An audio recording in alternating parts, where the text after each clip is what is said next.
bir damladan büyük? Yoksa her dalga bir damladan mı doğar?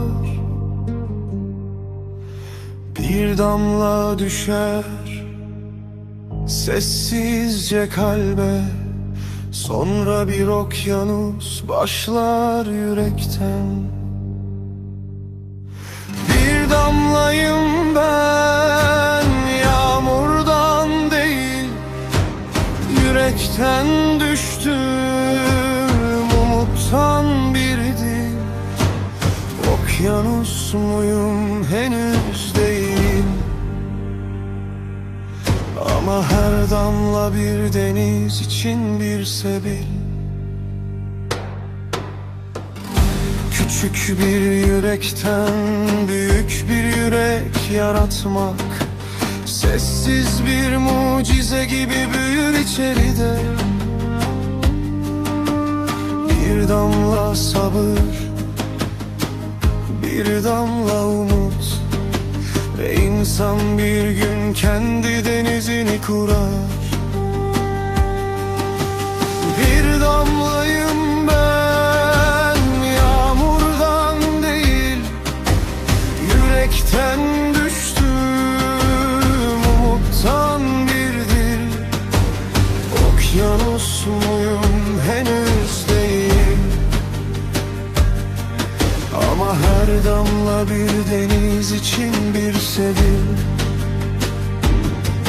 Dibi gördüm, karanlık konuştu içimde. Yolum taşlıydı, göğüm dardı, ama kalbim usulca fısıldadı. Devam et, dalgalar böyle doğar. Her yara bir harf yazdı bedenime, her gün bir sayfa oldu hikayeme. 4 yılın ateşinde dövüldü ruhum, kırılmadım, sadece daha derin oldum. O küçük damla büyük cesaret, düşmek değil durmak mesele. Karanlık konuşur, kalbim söyler, direnen damlalar okyanus eber.